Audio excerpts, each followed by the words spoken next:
on my statement now so that we can bring this occasion to a close. First, let me say the following as I come to answer what you have asked me. That I'm very proud that we are able to sit down in the manner in which we have done and ask ourselves very candidly, very pointed accountability questions from what you have asked me about the matter of cabinet to members of parliament on the letters to Madam Chief Justice here. It just goes a long way in, putting in context the great country that we have, that we can stomach any inquiry into what we are doing as citizens and as leaders. The fact that, this occasion, the Katiba Day, when I thought about it, and I thought about this in the context of what you have said, I participated in Bomas. I participated in Naivasha. There was a Kilifi draft. I was the first deputy president under this constitution. And today I have the privilege to be the second president under this constitution. There is a journey that we have traveled as a country. And as head of state of this country today, I am very proud that this Katiba Day is not just another occasion. It's not just another celebration. It is a place where we call ourselves and ask ourselves difficult questions. Have we done what the Constitution expected of us? And why I am very proud about this moment is because I have managed to bring the country to a place where we can candidly ask ourselves questions. Last week, I was here in KICC on one of our primary subjects, that is universal health coverage. And I spent 5 hours the first day, 5 hours the second day, answering citizens, having an engagement with citizens. As president, that does not happen in ordinary circumstances. No other president has done what I have done. I have put myself at a place where I can be questioned and taken questions and answered. So I think this is a good place for us as a country, number one. Number two, we have made very good progress. As somebody who worked under the old constitution and the new constitution, I can proudly say, as others have said here, Mutava Mushimi, all the other good people, including Abdikadir and all the other people, that we have made progress. Of course, we could have done better, but that does not discount the progress that we have made. In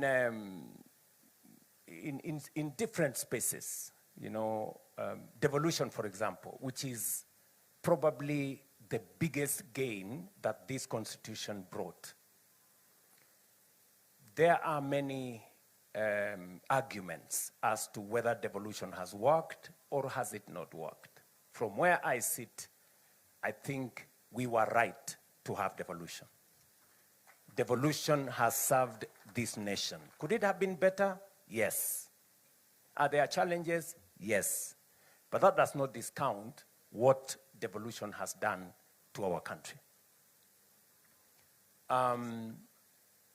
Specifically, for example, the biggest subject, health.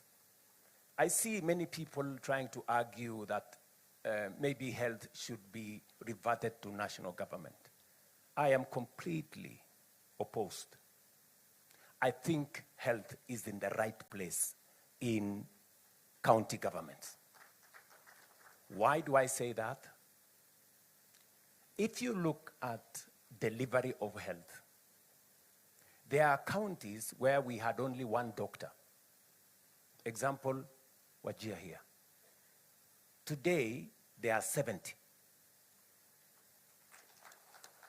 There are many more health workers.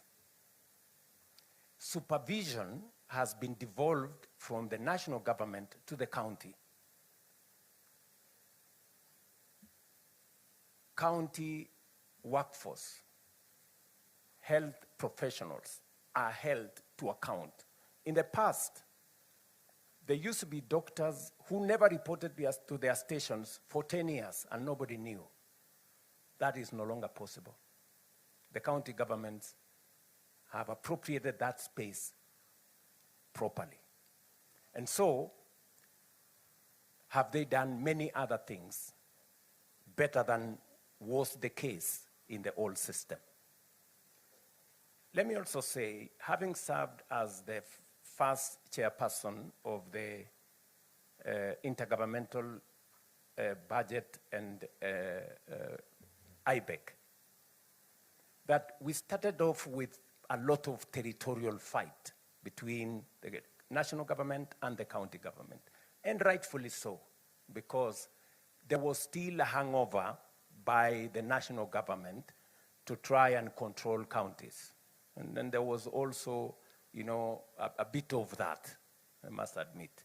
But progressively, we have come to appreciate that there are roles assigned to counties, there are responsibilities and mandate assigned to the national government. And that way, we have found a way of living together. In fact, I have had a wonderful 4 years working with county governments. Maybe because I had the benefit of what happened in the last 10 years. And we have signed, as Abdullahi has said, many intergovernmental participation agreements. We have done, for example, the registration of farmers, which was a very big thing. Now we have a register of all farmers. It was a joint project between national government and county governments. We have community health promoters. Today, we pay community health promoters jointly. The community health promoters are doing a fantastic job. Today, we have signed an intergovernmental partnership agreement on matters health. I would have chosen, for example, to say health is a devolved function and I should have nothing to do with it. But we sat down with counties and we said there is a role where national government can support counties in delivery of a mandate that is assigned to counties, and that is purely constitutional. The Constitution, provides for that kind of mechanism. And we use that mechanism to improve health outcomes. Today, we have more citizens registered on social health. Today, we have more citizens treated. Today, we have better delivery of equipment. We signed a partnership agreement with counties. Today, they get equipment that they don't have to pay for because of the agreement we have signed, and they are using those equipments to deliver health and get paid for by SHA. So I can say confidently that counties are better placed when there is a better relationship between the counties and the national government. That is not to say there are no challenges. Yes, there are challenges here and there, but continuously we keep resolving those challenges. Let me give you one challenge, for example. On matters to do with housing, you know, there was a challenge on whether housing is completely devolved or there is a role for national government. And we managed to resolve it.